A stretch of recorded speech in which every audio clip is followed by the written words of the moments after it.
निकाल लागून 10 दिवस झाले तरी अद्याप सरकार स्थापन नाही। हे काळजीवाहू सरकार घटनाबाह्य असल्याचा आरोप संजय राऊतांनी केलाय।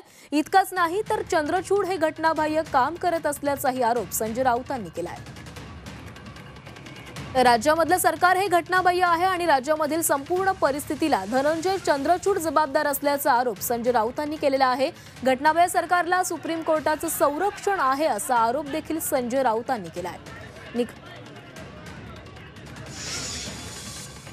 काळजीवाहू सरकारच्या बाबतीत सुद्धा या महाराष्ट्रात पुन्हा पुन्हा निर्माण होतोय। याला सर्वस्वी जबाबदार जस्टिस DY चंद्रचूडच आहेत। सुप्रीम कोर्ट आहे, निवडणूक आयोग, हे सगळ्या घटनात्मक संस्था या महाराष्ट्रात जो फियास्को झालेला आहे। तर संजय राऊत यांनी सरकारवर आणि त्याचसोबतच धनंजय चंद्रचूड यांच्यावर आरोप केलेला आहे।